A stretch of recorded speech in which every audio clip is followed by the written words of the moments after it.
한 국회의원 당선된 사람이 이제 좀 뻐기고 싶어서 진돗개를 한 마리 끌고 공원을 산책하고 있었답니다. 또 어떤 사람이 그를 알아보고는 혼잣말처럼 하는 말이 멍청한 것 같은데 멀쩡한 것 같은데 형편없는 똥개를 데리고 다니네 하고 이렇게 말하더랍니다.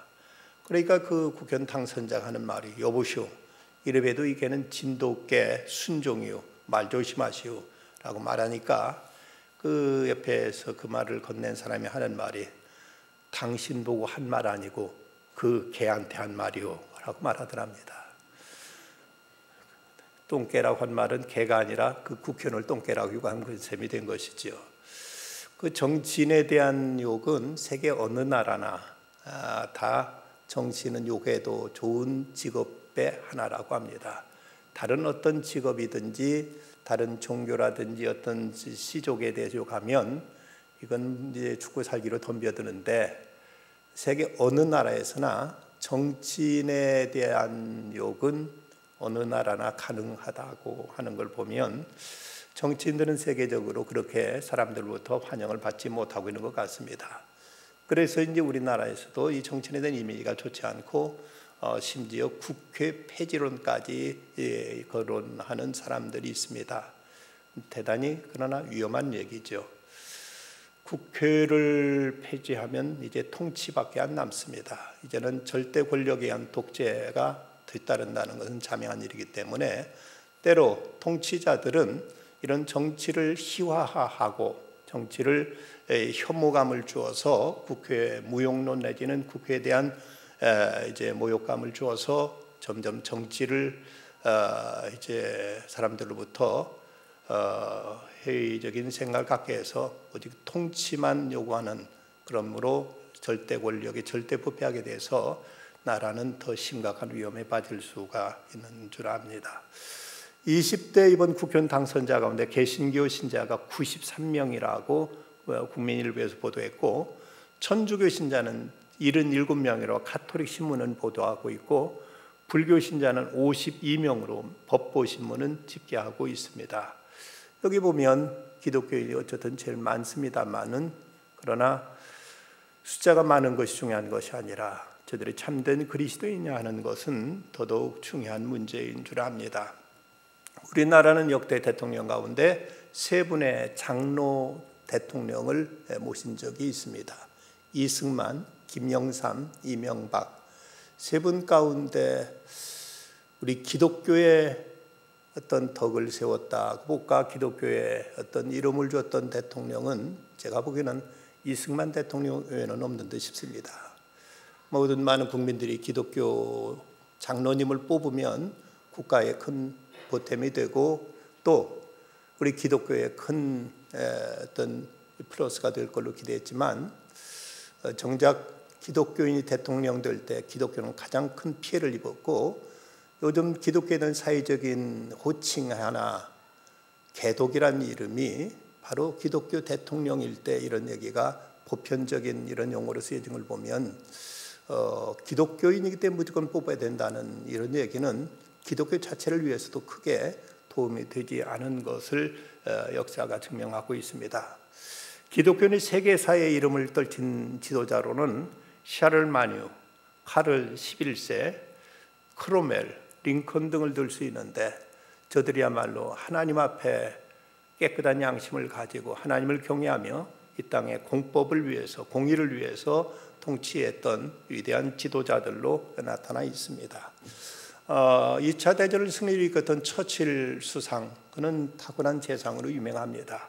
한 번은 국회에서 국회가 열리고 있는데 의회에 참석했는데 그날따라 피곤했는지 얼굴을 앞에 있는 의자에 묻고 이제 꾸벅꾸벅 졸았답니다. 그랬더니 그 국회 의장이 일갈하기를 이렇게 이제 국사를 나온 자리에서 졸아서 되느냐고 이제 호통을 쳤답니다. 그러자 처칠이 한 말은 대꾸한 말은 졸다니요, 기도하고 있었어라고 이렇게 말하니까 이런 자리에서 기도하면 되느냐고 이렇게 호통쳐요. 아니 이렇게 중요하게 국사를 논하는 자리에서 기도해야지. 그럼 어디서 기도한다는 말이냐고 이렇게 받아쳤다는 이런 이제 에피소드도 전해지고 있습니다. 리온 해리스가 쓴 책 가운데 보면 미국 역대 대통령 가운데서 유능한 대통령, 성실한 대통령, 행복한 대통령을 나눠서 얘기하고 있습니다. 그 훌륭한 대통령 가운데서 먼저 유능한 대통령으로는 조지 워싱턴, 그리고 에이브럼 링컨, 또 루즈벨트, 존 F 케네디 등을 들고 있습니다. 성실한 대통령으로서는 우드로 윌슨, 또 지미 카터를 이제 언급하고 있고, 행복한 대통령은 윌리엄 맥킨리, 로널드 레이건 등을 이 리온 해리스는 얘기하고 있습니다. 근데 우리나라에서 정치가 바로 되지 못하고 있는 이유 중에는 국민들의 정치에 대한 부정적인 의식, 또 정치에 대한 혐오감이 그 한 이유가 되고 있다고 이렇게 지적하고 있습니다. 정치를 부정적으로, 정치라는 건 나쁜 것으로, 정치란 이것은 이제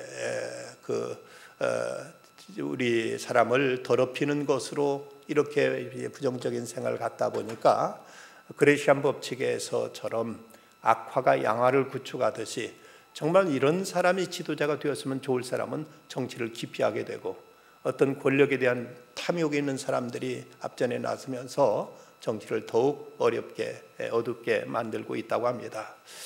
특별히 기독교인들 가운데서의 정치를 부정적으로 보는 경향들이 많고, 기독교인들 중에서도 복음주의적인 보수적인 신앙을 가진 사람들이 더더욱 정치에 대한 어떤 부정적인 의식이 많습니다.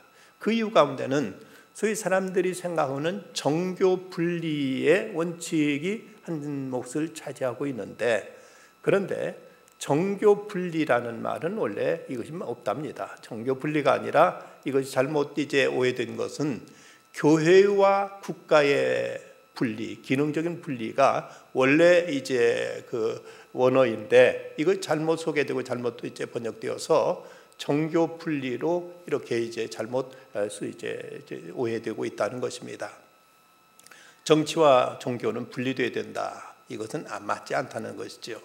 대신 국가와 교회는 기능적으로 분리돼야 된다. 왜냐하면 중세기에 교회가 국가를 지배했던 때가 있었습니다. 황제를 마음대로 폐위하게 시키기도 하고 이제 세우기도 했던 이런 교회가 절대 권력을 가지고 국가를 지배했던 적이 있었고, 또 어떤 이제 사회주의 국가라든지 전체주의 국가에서는 국가가 또 교회를 지배하는 경우도 있습니다. 지금 북한만 하더라도 이제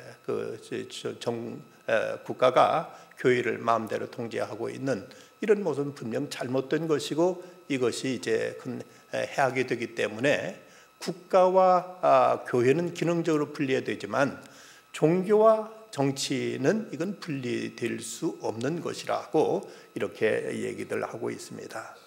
사도 바울은 코스모폴리타노서 세계를 그는 누비면서 복음을 전했던 사람입니다. 그럼에도 그는 어느 곳을 가든지 먼저 유대인 회당을 찾았고 그곳에 하나님 말씀을 전하면서 자기 민족, 자기 나라를 위해서 기도하기를 쉬지 않았던 이런 애국자였습니다. 그는 디모데전서 2장에서 자기 사랑하는 제자 디모데에게 이런 권면을 하고 있습니다.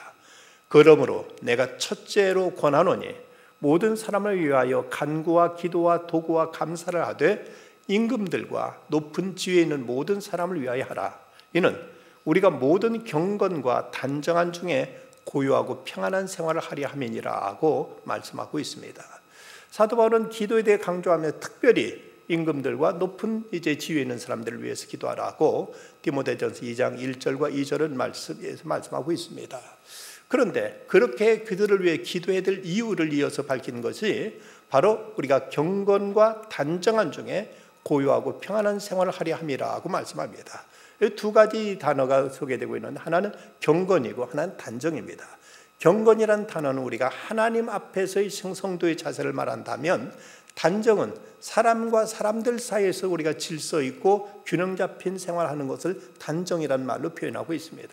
그렇다면 우리가 하나님 앞에 신앙생활 하는 데 있어서나 사람들과의 사회생활을 하는 데 있어서도 우리가 이제 질서 있는 바른 생활하기 위해서는 지도자들을 위해서 기도해야 된다고, 정치적인 문제, 정치인들을 위해서 기도할 것을 바울은 이제 목회 서신에서 사랑하는 제자 디모데에게 가르치고 있습니다. 왜 저들을 위해서 기도해야 될까? 저들의 정책과 저들의 통치가 우리들의 신앙생활과 우리들의 일상생활에 절대적인 영향을 미치기 때문입니다. 나라의 정책에 의해서 여러 가지 우리들이 신앙생활에 직접적인 영향을 미치는 일들이 많습니다. 우리가 북한에 삐라 뿌린 것은 그것은 어떤 표현의 자유라고 괜찮다고 이거에 대해서 북한에 상의할 때 여기에 이런 논리를 펼친 적이 있었습니다. 그런데 부흥이 전단 돌렸다고 이것에 대해서 어떤 광고법 위반으로 교회에 벌금을 물리고 처벌을 했습니다. 이걸 우리가 어떻게 받아들여야 될 것인가, 참 우리는 난감할 때가 많이 있습니다. 북한에 삐라 뿌리는 것은 이건 언론의 자유이기 때문에, 표현의 자유이기 때문에 괜찮은데, 부흥이 전단 돌리는 것은 이건 광고법에 위반되니까 이것은 이제 법적인 제재를 가해야 된다는 이런 논리가 통치자들에 의해서 나오고 있습니다. 이런 문제로 인해서 우리는 어쨌든 정치인들의 정치 행위가 우리들의 신앙생활에 직접적인 영향을 미치고 있기 때문에 저들로 하여금 바른 정치를 할 수 있도록 기도해야 될 것이 우리들의 책임이고 우리들의 사명이라는 것을 사도 바울은 바로 사는 제자 디모데에게 이제 권면하고 있습니다. 한국인들의 정치적인 관심이 매우 소극적이라고 얘기합니다. 어느 정치학자는 말하기를 한국인의 정치의식이 건강하게 발전하지 못하는 중요한 원인 중에 하나는 집단의식은 존재하지만 그것이 공공의식으로 발전하지 못하고 있기 때문이라고 말했습니다. 집단, 자기가 속했던 어떤 집단에 대해서는 강한 애착과 그에 대해 집착하는데 전체를 향한 공공의식으로는 발전하지 못하고 있다고, 이렇게 한국의 정치가 발전하지 못하고 있는 이유를 이렇게 지적하고 있습니다. 자기가 지지하는 어떤 이제 세력과 집단에 대해서는 아주 강한 집착을 보이는데 이 전체 국가를 위해서는, 그리고 전체 공공을 위해서는 여기에 대해서 사람들의 의식을 갖지 못하고 있는 것이 한국 정치가 발전하지 못하고 있는 이유라고 이렇게 말합니다. 어떤 사회학자는 또 이런 얘기도 합니다. 물론 한국 사람이 나라를 생각 안 하는 건 아니다. 그런데 한국 사람이 나라를 제일 잘 할 때는 언젠가? 나라가 거의 망할 때나 망한 다음이다. 편안할 때는 나라를 위해서 많은 사람들이 크게 걱정하지 않고 위하지 않다가 나라가 망해가거나 망한 다음에는 그때 가서야 걱정한다. 우리가 나라가 어려울 때 금모으기를 통해서도 우리가 지난 경제 어려움을 이제 위기를 극복했던 적도 있습니다만은, 이럴 때는 이제 사람들이 하나가 되고 정말 국가를 위하는 마음으로 모아지는데, 그러지 않을 때는 이제 여러 가지 국가보다는 자기 어떤 집단에 대해서만 사람들은 관심을 갖는다는 것입니다. 주기도문을 통해서 우리는 나라가 임하시오며 라고 기도합니다. 이 말은 하나님의 나라가 이 땅에 임하기를, 하나님의 통치와 하나님의 정의가 이 땅에 구현되기를 위해서 기도하는 그 기도입니다. 그렇다면 우리는 나라를 위해서 기도할 때 진정 이 땅에 하나님의 통치가 이루어지기를 위해서 마땅히 기도해야 되고, 이를 위해서 우리는 바른 행동과 바른 선택을 해야 될 이런 책임이 있다는 것입니다. 우리 기독교인들이 그동안 범했던 보편적인 실수 가운데 하나는 기독교인만 뽑으면 되는 줄 알았고, 그렇게 해서 많은 실수를 한 것이 사실입니다. 어떤 사람은 기독교인이긴 하지만 기독교적인 가치관을 갖지 않은 사람도 많이 있습니다. 이럴 때 그 사람을 뽑는 것이 과연 하나님 나라를 위해서 도움이 되느냐에 대해서 과연 아무도 거기에 대해서 이제 확답을 줄 수 있는 사람은 없습니다. 그가 하나님 앞에 불순종하는데 하나님께 이런 사람을 쓰시겠는가? 성경에 보면 므낫세 같은 사람은 나라를 완전히 우상 소굴로 만들었습니다. 그러나 이방인이었던 고레스는 포로로 잡혀있던 유대의 백성들을 모두 다 풀어서 저들로 하여금 고국에 돌아 마음껏 신앙생활을 하도록 풀어서 자유를 줬고, 이런 사람을 하나님은 오히려 나의 종이라고 이렇게 부른 이런 대목들을 우리는 성경 여러 곳에서 찾아볼 수가 있습니다. 그러기에 저 사람의 그 어떤 정치적인 의식과 가치관이 어디에 있느냐가 더 중요하지, 단지 교회에 등록된 자기 입으로 떠버리는 기독교인이냐 아니냐는 것은 그것이 그렇게 중요한 문제가 아니라는 것입니다. 우리는 이런 면에 있어서 나라를 위해서 기도해야 될 뿐만 아니라 선거에 임할 때도 하나님 중심으로 바른 선택과 결정을 우리는 내려야 됩니다.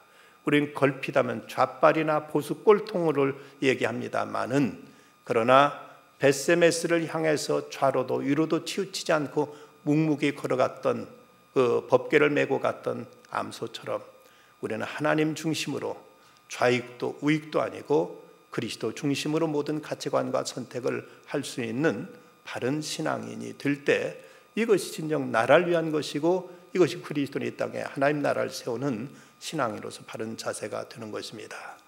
오늘 특별히 오늘 요셉이라는 인물은 참으로 정치가로서 탁월한 인물입니다. 그는 성공적인 정치인으로서 역할을 했습니다. 그럴 수 있었던 요인이 무엇이었는가? 그는 먼저 하나님의 뜻을 아는 지도자였습니다. 오늘 25절에 보면 요셉 바로에게 아뢰되 바로의 꿈은 하나라, 하나님 그가 하실 일을 바로에게 보이심이라고 이렇게 말하고 있습니다. 이제 요셉은 누구보다 하나님의 뜻에 깊은 통찰력이 있었고 그 뜻을 아는 데 있어서 해박한 이런 지식이 있었던 것을 볼 수가 있습니다. 38절 39절 말씀도 보면 바로가 그의 신하들에게 이르되 이와 같이 하나님의 영에 감동된 사람을 우리가 어찌 찾을 수 있으려 하고 요셉에게 이르되 하나님이 이 모든 것을 내게 보이셨으니 너와 같이 명철하고 지혜 있는 자가 없도다 라며, 이제 바로까지도 그가 하나님의 영에 감동되어서 하나님의 뜻을 온전히 알고 이것을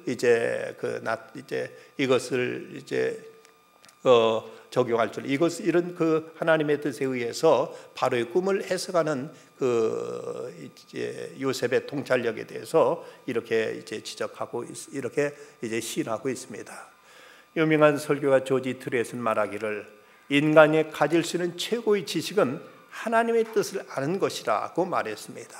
우리가 하나님의 뜻이 과연 무엇인가, 내 자신의 어떤 정치적인 야심, 내 자신과 내 집단의 어떤 이익이 문제가 아니라 참으로 이 민족과 이 나라를 향한 하나님의 뜻이 무엇인지를 알아야 그 뜻을 따라서 우리가 바른 선택을 할 수 있는데, 요셉은 이런 면은 하나님의 뜻을 바로 알았고 이 뜻을 바로 그는 펼칠 수 있었던 것입니다.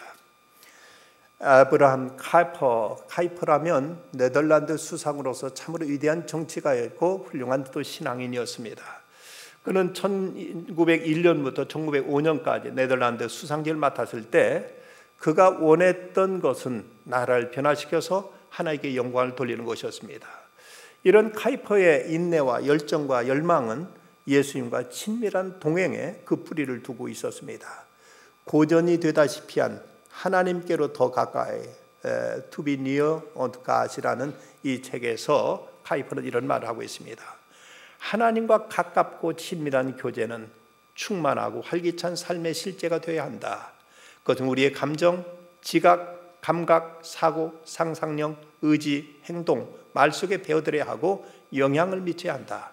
우리 삶의 낯선 요소로 남아있어서는 안 된다. 오히려 우리의 존재 전체를 관통하는 열정이 되어야 한다면서 그는 예수 그리스도가 온 땅과 민족, 모든 세대 가족과 개인들에게 영향을 주는 살아계신 능력이나 확신으로 그는 가득했고, 이 카이퍼는 그는 조그만 시골 교회에서 성경을 기반으로 그는 나중에 종합대학으로 키웠고 국가의 수상으로, 그리고 그리스도를 세계에 널리 증명한 수많은 책자를 통해서 하나님을 섬겼고 나라를 섬겼던 위대한 지도자였습니다. 그가 이렇게 탁월한 훌륭한 지도자가 되실 수 있었던 것은 성경에 대한 해박한 지식, 하나님의 뜻을 알고자 하는 그의 뜨거운 열정이 그로 하여금 참된 지도자로 세웠던 것입니다. 요셉은 또한 하나님의 뜻을 이루는 지도자였습니다. 33절 이후의 말씀 보면 바로께서는 명철하고 지혜 있는 사람을 택하여 애굽 땅을 다스리게 하시고 바로께서는 또 이같이 행하사 나라 안에 감독관을 두어 그 7해 풍년에 애굽 땅의 5분의 1을 거두되 그들로 장차 올 풍년의 모든 곡물을 거두고 그 곡물을 바로의 손에 돌려 양식을 위하여 각 성읍에 쌓아두게 하소서. 이와 같이 그 곡물을 이 땅에 저장하여 애굽 땅에 임할 7해 흉년을 대비하시면 땅이 흉년으로 말미암아 망하지 아니하리다. 바로와 그 모든 신하가 이를 좋게 여긴지라. 바로는 구체적으로 하나님께서 이 민족을 이 땅을 살리려고 하시는 그 일을 이제 어떻게 이것을 이제 구현하고 이것을 어떻게 실천할 줄 알았습니다. 구체적인 계획을 그는 바로에게 간언했고, 바로는 여기에 대해서 깊은 신뢰를 가지고 이제 요셉을 총리로 세워서 이 일을 대비할 수 있게 했던 것입니다. 단지 그는 머리로만 자기 생각과 상상 속에서만 하나님 뜻을 아는 자가 되었던 것이 아니라 그 뜻을 이 땅에 펼치고 이 땅에 구현하는 일에 그는 직접 나섰고, 이 일을 위해서 그는 하나님의 귀히 쓰임을 받았던 것입니다. 우리는 하나님의 뜻을 알 뿐만 아니라 이 뜻을 행하는 자가 되어야 됩니다. 일생을 살아놓고도 우리의 삶을 통해서 한 가지도 하나님 뜻이 이루어진 것이 없다면 우리의 삶을 과연 어떻게 평가할 것인가? 고린도전서 15장 58절 말씀, 그러므로 내 사랑하는 형제들아, 견실하며 흔들리지 말고 항상 주의 일에 더욱 힘쓰는 자들이 되라. 이는 너희 수고가 주 안에서 헛되지 않은 줄 알미라고 말씀하고 있습니다. 우리 삶 속에 주님의 뜻을 행하는 자가 될 때 우리 삶은 헛되지 않은, 참으로 하나님 앞에 인정받는 인생이 될 수 있지. 우리가 아무리 세상에 돈 벌고 출세했다 할지라도 우리 삶을 통해 하나님의 뜻이 이루어진 바가 없다면 그 삶은 하나님 앞에 제로가 되고 말 것이고, 이제 거기에 엄중한 하나님의 책망과 심판이 따르게 될 것입니다. 그러면 요셉은 많은 사람들에게 선한 영향력을 끼친 또 지도자였습니다. 바로가 요셉의 그 이제 탁월한 이 제안을 듣고 나서 이렇게 말합니다. 너는 내 집을 다스리라. 내 백성이 다 내 명령에 복종하리니 내가 너보다 높은 것은 내 왕자뿐이니라. 바로가 또 요셉에게 이르되 내가 너를 애굽 온 땅의 총리가 되게 하노라 하고, 바로가 요셉에게 이르되 나는 바로라. 애굽 온 땅에서 내 허락이 없이는 수족을 놀릴 자가 없으리라. 그야말로 요셉에게 절대 권력을 부여합니다. 이제 바로 애굽의 최고 통치자로서 요셉에게 모든 권한을 다 부여하고 어떤 사람도 내 허락 없이는 손발을 움직이지 못할 것이라 할 만큼 그에게 절대 권력을 부여합니다. 이런 막강한 권력을 지녔다면 이제 이걸 통해 얼마나 자기의 자신을 위해 호의호식하고 자기 권력을 마음대로 행사하면서 자기 기분을 부리를 할 수 있겠지만, 그러나 요셉은 이렇게 주어진 권력을 통해 철저히 백성들을 섬기고 저들을 살리는 일을 위해서 쓰였지, 이걸 가지고 자기 복수를 하고 자기의 어떤 정적들을 제거하고 이것을 통해서 자기의 어떤 위상을 높이고 하는 이런 일에 쓰지 않았던 것이 바로 요셉의 훌륭한 지도자로서 정치인으로서 그의 아름다웠던 모습이었습니다. 그에게 어떤 권력이 주어지고 그에게 어떤 이제 파워가, 그에게 어떤 힘이 주어졌을 때 이걸 어떻게 사용하느냐, 이것이 하나님께 주신 선물이라면 이걸 통해서 어떻게 하나님 뜻을 이룰 것인가를 고민하고 이를 위해서 사용해야 되는데, 많은 정치가들은 이걸 통해서 자기 치부, 이걸 통해서 자기 어떤 권력을 공고히 다지는 일에 권력을 이제 남용하기 때문에 이래서 늘 정정이 불안하고 정치판이 늘 이제 싸움판이고 여러 가지, 오늘 이 시대 우리나라 한국의 정치도 이렇게 참으로 어두운 터널을 벗어나지 못하고 있는 우리 현실을 보게 됩니다. 강준민 목사님이 쓴 인생의 갈림길에서 꿈을 선택하라는 책에 보면 김하중 전 주중대사가 쓴 하나님 대사를 읽으면서 그는 이 시대 요셉과 같은 사람이라고 이제 강준민 목사는 이렇게 말하고 있습니다. 김하중 장로는 성공을 섬김의 기회로 삼을 줄 알았다. 특별히 그는 주중대사로 일하는 동안에 하나님께 1000명의 탈북자를 구할 수 있게 해달라고 기도했고 그 기도는 응답되었다. 그 책의 한 부분을 인용한다. 2008년 통일부 장관으로 임명되어 중국을 떠나면서 나는 영사부 직원들로부터 재임 기간 중에 처리한 탈북자 문제에 대한 현황을 보고받았다. 전체 재임 기간 중에서 2002년 5월부터 2008년 2월까지 5년 9개월 동안 탈북자들이 대사관 영사부에 진입한 건수가 430여 건이었고 한국으로 보낸 탈북자들이 1060명이었다. 나는 이 숫자를 보고 놀라지 않을 수가 없었다. 내가 대사로 있는 동안 1000명의 목숨을 구하게 해달라고 간구한 그대로 하나님이 들어주신 것이다. 나는 이 보고를 받고 난 다음에 혼자 무릎을 꿇고 기도에 응답해 주신 하나님께 감사 기도를 드렸다. 이분 참 독실한 크리스찬입니다. 이분은 정말 늘 기도로 사는 분인데, 그분은 자기가 주중 대사가 됐을 때 나로 하여금 1000명의 탈북자들을 한국에 보내서 살릴 수 있게 해주십시오 기도했는데, 그가 임기를 마쳐서 1060명을 그는 한국으로 보내는 이런 이제 귀한 일을 이뤘던 것입니다. 주어진 권력, 주어진 힘, 주어진 지위를 통해서 어떻게 사람들을 섬기며 그들을 돕고 그들에게 이익을 끼칠 것인가 하는 것이 지도자가 가져야 될 관심인데, 바로 요셉은 자기의 주어진 총렬한 막강한 권력을 가지고 자기 이권을 챙기거나 자기 자신의 어떤 이제 권력을 행사하는 데 쓰지 않고 백성들을 살리는 일을 위해서 그런 전심전력을 다했던 것을 볼 수 있습니다. 영국 사람들에게 있어서 이제 존경받는 정치인이라면 사람들은 흔히 윈스턴 처칠이라고 생각합니다만은, 처칠보다도 더 영국 사람들이 존경하는 정치인이 있습니다. 이분은 돌아가셨습니다만은 이분이 바로 그 윌버퍼스라는 분입니다. 이분은 키도 160 cm도 안 되는 키로서 아주 단신으로서 그는 이제 참으로 그에게 어떤 신체적인 당당함도 없었지만, 그는 21살의 나이에 영국의 하원 의원에 이제 당선되어서 의회에 진출합니다. 당시만 해도 그렇게 그는 키도 작고 그는 보잘것없는 사람들과 그런 관심을 받지 못해서 그에게는 어떤 정적도 없었습니다. 그런데 4년쯤 지난 다음에 그는 어떤 인생에 대한 허물을 느끼고 아무튼 이제 삶의 의미를 찾지 못하고 고민하다가 어느 친구가 그에게 건네준 성경을 읽다가 그는 중생하게 됩니다. 그리스도를 인격적으로 만나서 그는 회심하게 됩니다. 그리고 나서 내가 이제부터 어떻게 살아야 될까를 고민하다가 그 유명한 노예 상인 출신이었던 그 유명한 그 존 뉴턴, 나 같은 주인 살리신 그 어메이징 그레이스 그 찬송가 작사를 지은 존 뉴턴 목사님을 만나서 상담을 합니다.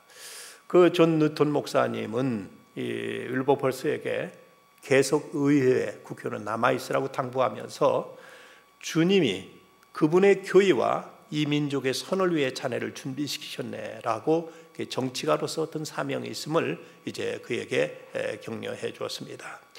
1787년 10월 28일 28살의 젊은 의원이었던 윌리엄 윌버퍼스는 일기장에 이런 기록을 이제 쓰고 있습니다. 전능하신 하나님이 내 앞에 두 가지 목표를 두셨다. 하나는 노예 무역을 폐지하는 것이고 다른 하나는 영국 사회의 도덕성을 회복하는 일이다. 그때부터 그는 강력한 개혁운동을 시작했습니다. 20년 동안 노예 무역의 법안을 상정했지만 상인들과 기득권 세력의 막강한 반대 앞에서 그는 번번이 좌절을 맛보게 됩니다. 노예 무역 그 지제 중에는 노예제가 폐지된다면 연간 5,500명의 고용 인력과 160척의 선박, 80만 파운드에 달하는 수출 효과의 무역을 중단할 수밖에 없다고 주장하면서 이건 매국노가 아니야, 나라를 위한다는 국회의원이 이럴 수 있느냐고 그런 매국노로 몰기도 했습니다. 그는 심지어 암살 위협을 받기도 했고 많은 중상모략과 비방에 시달리면서 내가 언제까지 버틸 수 있을까를 그는 고민했습니다. 그 무렵 윌버퍼스는 감리교 창시자인 존 웨슬리로부터 편지를 받습니다.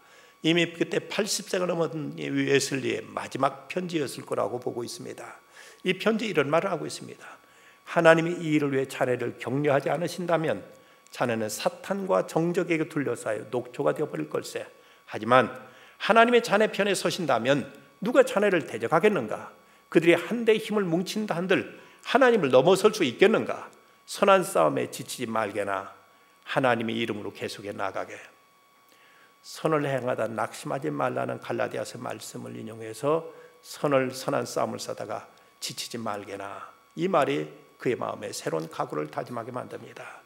그리고 드디어 1807년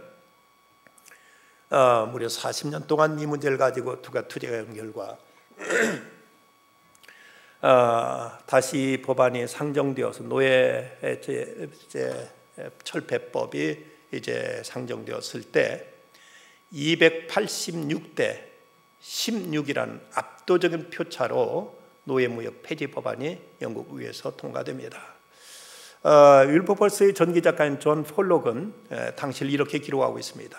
하나도 빠짐없이 모든 의원이 일어나 그를 바라보았다. 의회 전체의 환호와 박수갈채가 윌버포스를 향해 쏟아졌다. 그때 어디선가 브라보 브라보 하는 함성이 들렸다. 그가 자리에 앉을 때까지 열렬한 환호는 3번이나 이어졌다. 고개를 숙인 그의 뺨에서 눈물이 흘렀다. 윌버포스는 1825년까지 의원직을 맡았고 타락한 영국 곳곳을 개혁하는 데 앞장섰습니다.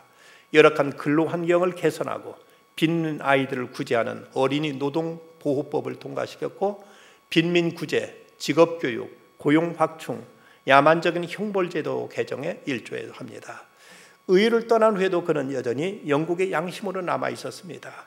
윌버포스가 죽기 며칠 전 영국 의회는 영국이 지배하고 있는 모든 영토 내에서 노예를 해방한다는 이런 발표를 했고 그의 기도는 완전히 응답되었습니다. 하나님, 이 날을 목도하게 하시니 참으로 감사합니다. 선한 싸움에 지치지 않았던 이 작은 전사 이 윌버포스의 양심과 그의 뜨거운 헌신에 의해서 영국의 양심이 되살아났고 영국은 이제 노예 무역을 철폐했고 모든 노예들 다 이제 해방시켰고 그리고 영국의 많은 부조리하고 잘못된 관행들이 이제 타파되는 이런 쾌거를 양심 있는 정치인 윌버포스에 의해서 이제 영국 사회에 구현될 수 있었습니다. 대부분 지도자들이 하는 말은 사람이 없다는 말들을 많이 합니다.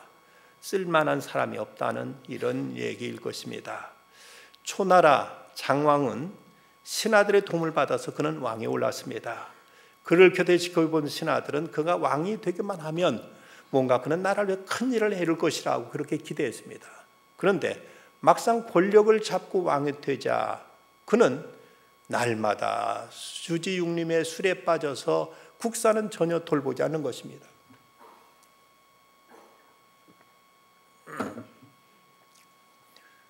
그러기를 한 해, 2해, 3년을 갑니다.